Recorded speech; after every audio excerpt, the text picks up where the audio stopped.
a bright and peaceful summer morning in the outskirts of Tokyo. The wind filled the trees and carried with it a feeling of rejuvenation. The town is filled with the usual weekend hustle and bustle. Everyone is headed to work and to run errands. Everyone except 4 high school friends. So, we've got a full day of nothing. What should we do? Asked Soka Ijima. All 4 boys stopped and think to themselves for a moment. Let's go to the arcade, Hajime Mirakoshi exclaimed. There were mixed signals around the car about Hajime's suggestion. Eventually, Soto spoke up.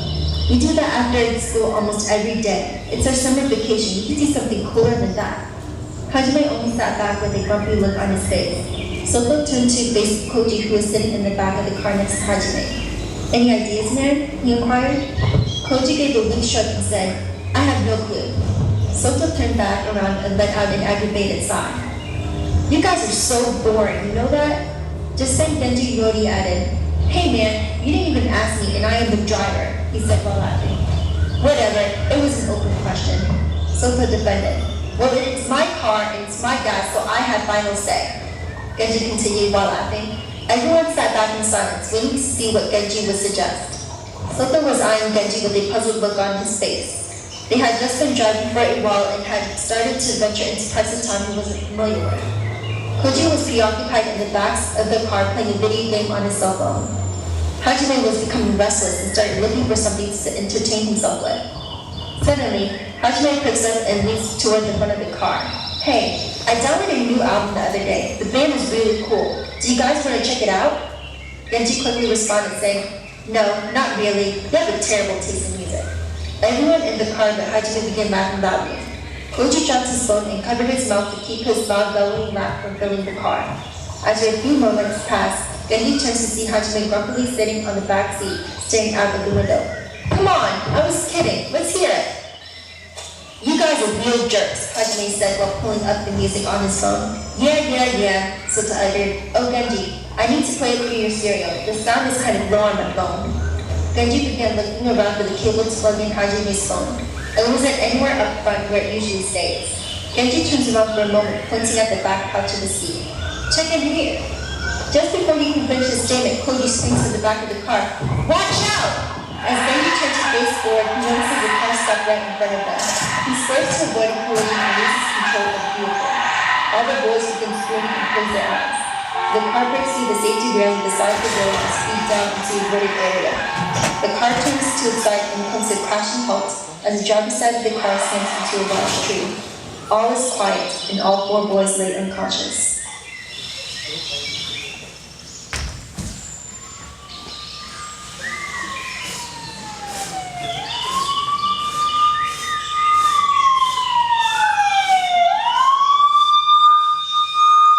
Suddenly, Hajime awakens to the sound of sirens and men yelling orders to one another. He is lying on the ground a few yards away from the car. He sits up, realizes what just happened. He begins looking around for the others and notices Soto being pushed into the back of an ambulance. Genji and Koji are both still in the car. Firemen are attempting to remove the crushed-in door that Koji's leg is pinned behind. Koji is screaming as loudly as possible, telling the firemen to hurry and that the pain in his leg is unbearable.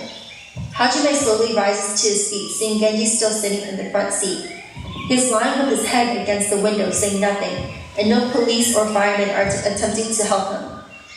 As Hajime stands, one of the police notices that he has regained consciousness, runs over to his aid. The police begin questioning Hajime about his current state. I'm fine. Why is no one helping Genji? What are you doing? Hajime angrily shouts. The policeman only looks at the car, then back at Hajime and lowers his head. Suddenly, it all made sense. Hajime falls back to the ground and begins weeping heavily. In a burst of hysteria and panic, he starts to crawl towards the car screaming for Genji. However, the police restrain him and bring him to an ambulance, where he once again loses consciousness.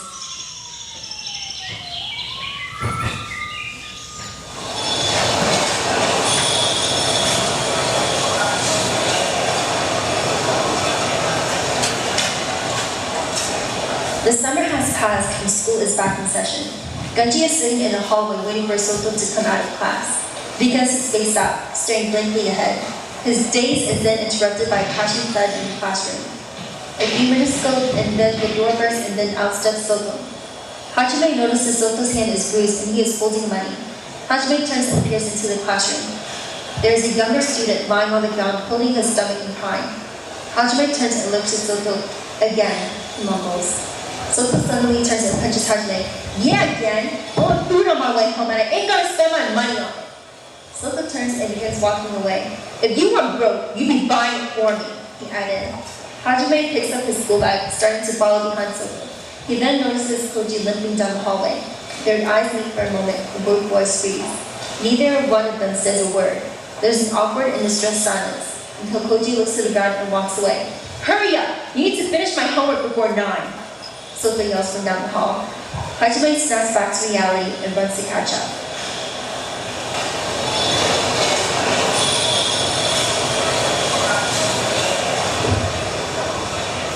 The next day after school, Hajime is waiting outside of another classroom as Soto bullies another kid out of his money.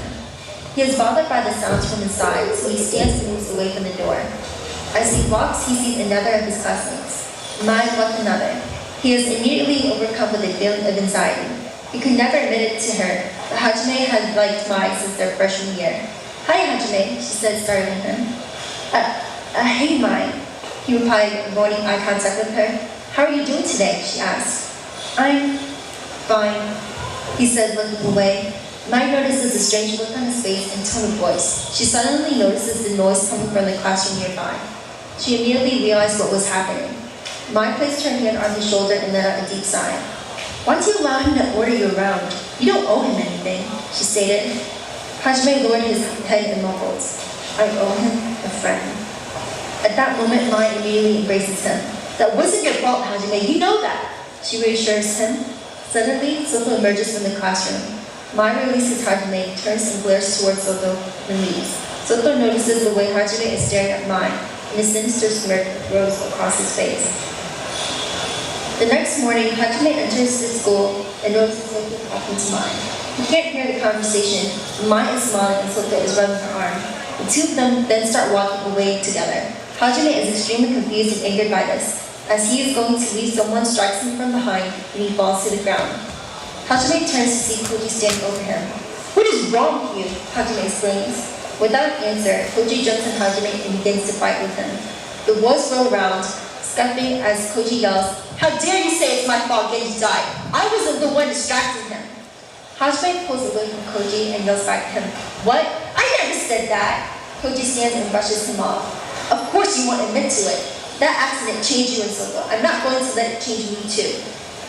Just then Koji hears some students coming their way. We are finished, he says, glaring at Hajime before leaving. Hajime is completely speechless. He then notices a group of students walking down the hall. He pretends to be searching through his bag so that no one will notice he's just been in a fight. Hajime turns his back to the students, but can't help but overhear that conversation. Hey, did you hear about the hotline to hell? The girl asks. No, what is that? It sounds scary, says another girl. It's a website you can go to and enter the name of someone you don't like. If you enter their name, someone will come and drive them to hell. Then you never have to see them again. The girl explains, Oh no, that's so scary. The other girl replies, I know. You want to check it out? The first girl suggests, No way, it's probably fake and it's still creepy. The other girl responds as they leave the room. Hajime rushes to his feet while adjusting his clothes, a hotline. To hell, he says to himself.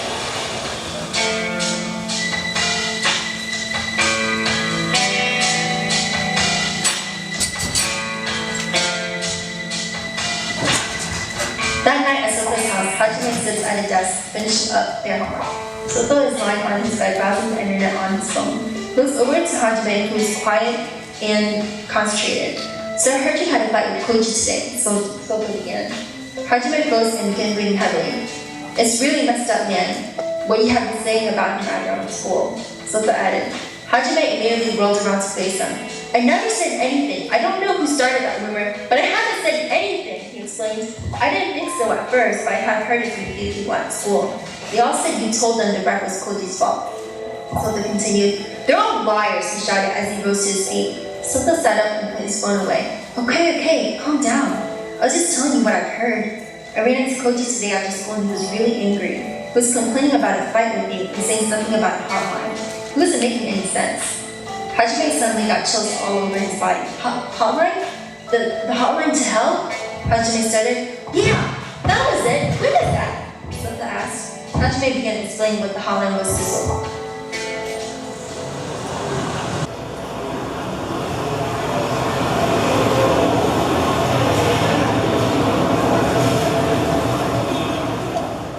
While walking home from a convenience store, Koji sees Mai walking towards him. He calls out to her and gives a friendly wave. She runs over to meet him with a warm hug. "How are you? I heard about what happened today with Hajime," she said.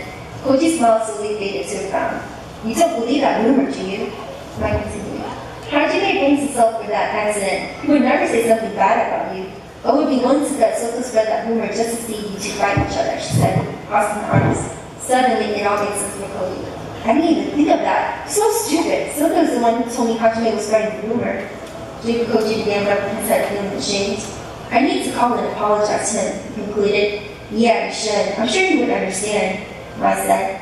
"I have to get home, so I will see you tomorrow, Koji. I hope everything works out for you both," Mai said before leaving to walk home. Koji waved goodbye to her before reaching for his cell phone.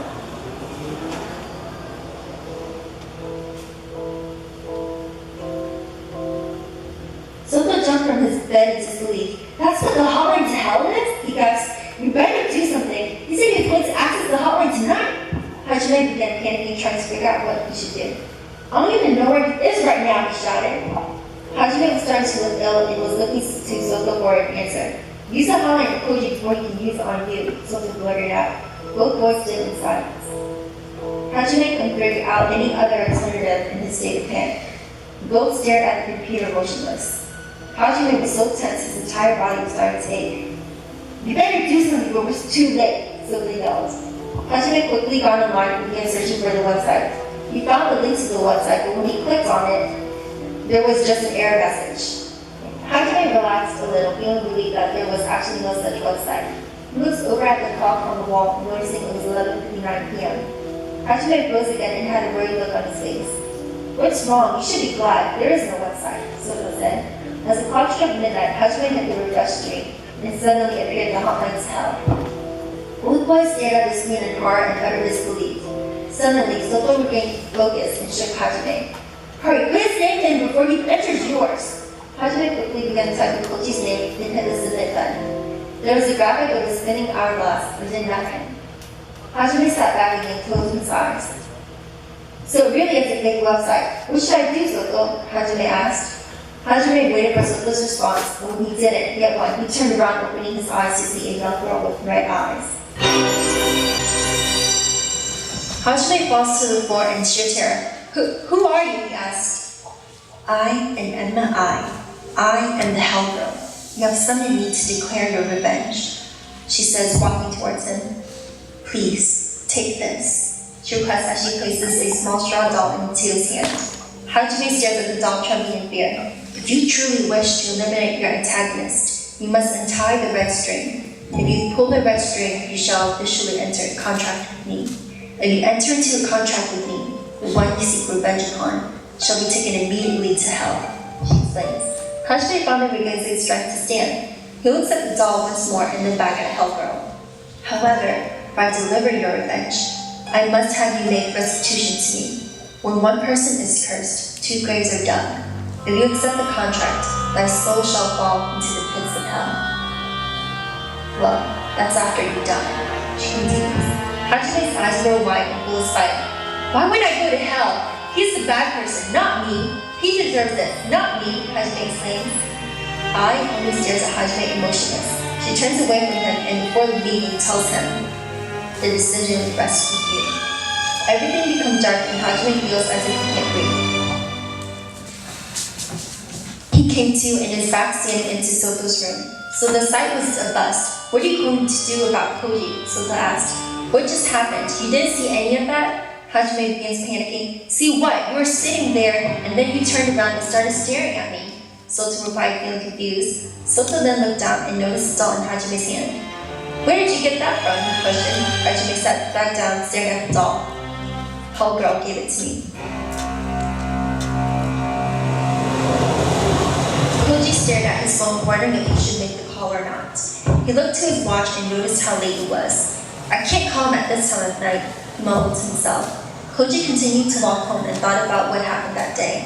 He was becoming more and more angry at Soto for being so devious. Koji could only wonder why Soto had turned into such a monster after the accident. Koji paused again, feeling terrible for what he did to Hajime. I need to apologize now. I don't want him harboring any anger during the night.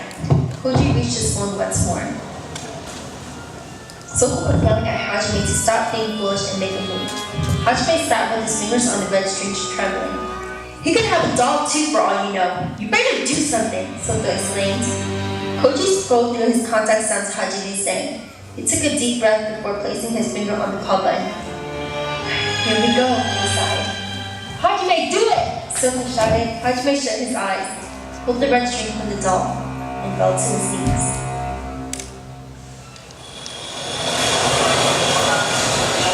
A few days had passed and no one had seen or heard from Koji. Hajime walked through the halls of school in a complete daze. He couldn't even begin to get over what he had done. He was on his way out of the building when he noticed students looking at him and whispering to one another. He became nervous, wondering what they were saying about him. They couldn't possibly know what he did, could they? Hajime decided to hurry and get out of there before his curiosity drove him crazy.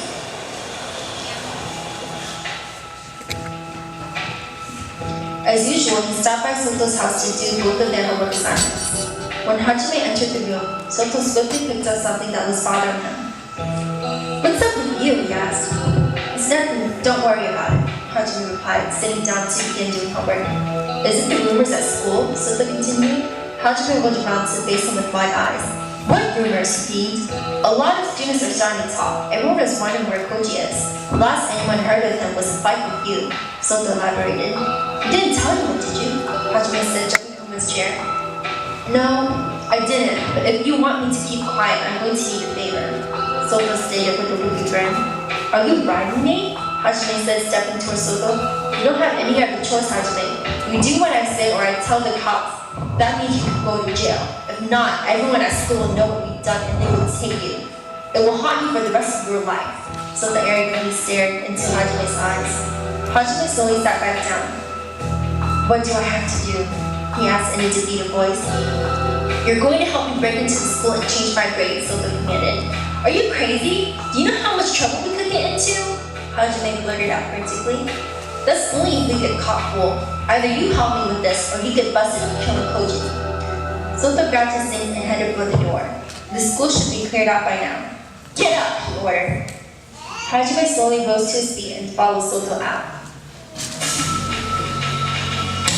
The boys quietly sneak into the school through an unlocked window. They slowly make their way to the nearest computer lab. Soto kneels and picks the lock on the door. He arrogantly laughs himself as they enter the room.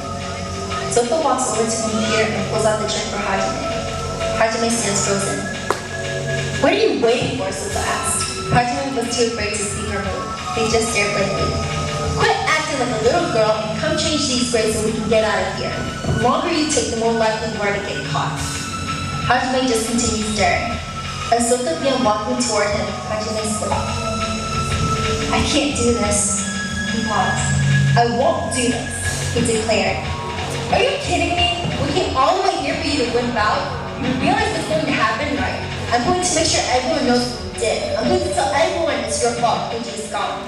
Just like it's your fault that Genji isn't here anymore. Soto shouted. Hajime became enraged and started toward Soto. No, it's not my fault. This is all your fault. Before Hajime could continue, Soto punched him and knocked him to the ground. Soto began cracking his knuckles while standing over Hajime. I've been waiting so long for this. Grunted. As Soto raised his fist, Hajime closed his eyes and guards himself.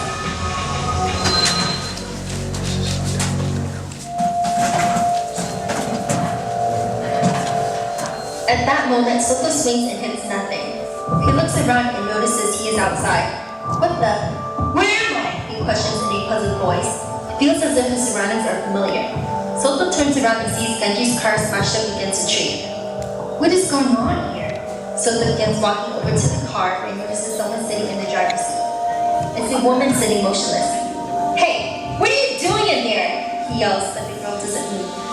Soto runs over to the car angrily, screaming the same question. As he reaches the car, the girl turns to face him, and Soto is shocked to see a pale girl with red eyes. Soto falls to the ground and starts to crawl away from the car. Kazuo gets out and walks to him with a completely emotionless face. "Who are you?" he screams. She kneels before him and places one hand upon his cheek. A pitiful shadow tied in darkness. Thy actions cause men pain and suffering. This hollow soul drowns in thy sins. Would you like to see what death is like?